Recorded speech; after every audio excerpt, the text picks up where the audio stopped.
Russo said, I don't understand this. The dude was so emotional he could barely speak. I don't understand. This is a job. The title is a prop. Russo, first of all, you can go yourself.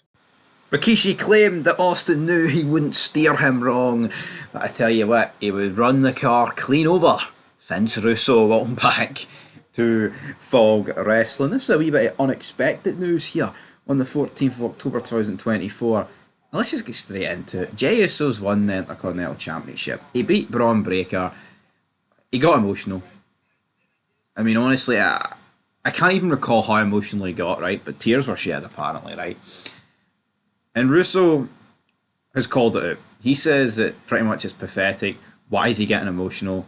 He's won the IC Championship. He's won a prop at the end of the day. I'm going to disagree with Russo. I agree with Vince Russo on a lot of things, right? And I get it.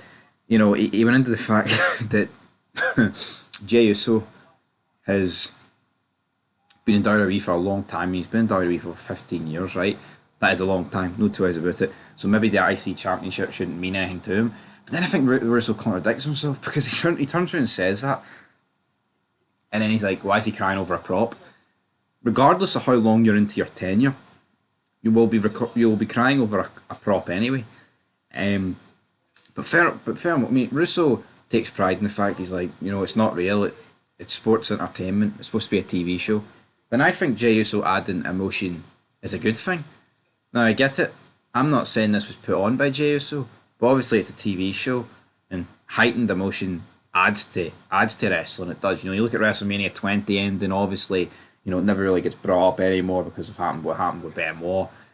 Eddie and Benoit. See, that's tickly cough, man. Jesus Christ.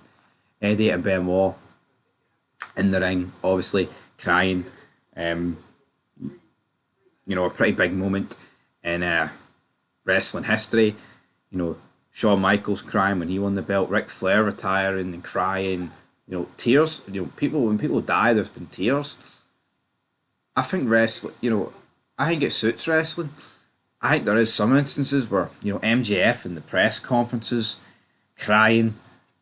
I think that just came across as pathetic. You know, and that's not even a dig at AEW. I think there's been tears shed in AEW when it's been, you know, called upon, so to speak. But I'm going to disagree with Russo here.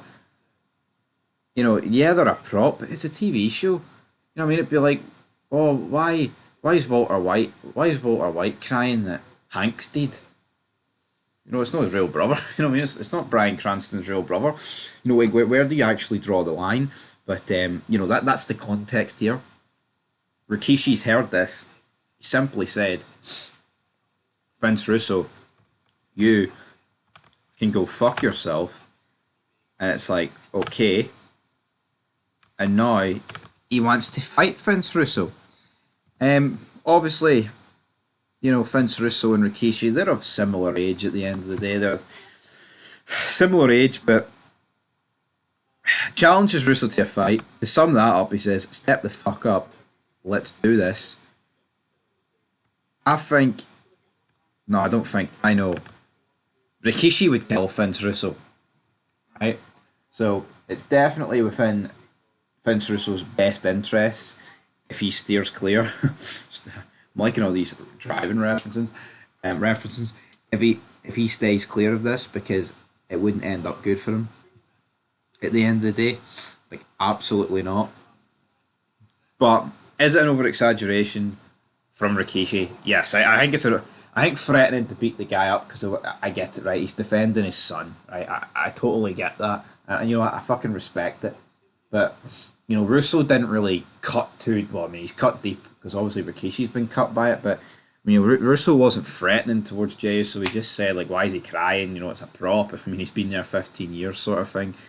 I think it is a bit pathetic for Rikishi and Russo. I mean, who's it more pathetic from? I guess you would argue Rikishi, because he's, like, out there threatening violence over an issue that doesn't really require violence. And some people are like, oh, no issue requires violence. All right, you say that while, you know, eating your meat-free fucking burgers, all right? But all seriousness, Rikishi would steamroll this guy. And that is where we're going to leave this video. Leave your thoughts down below. Rikishi Fato.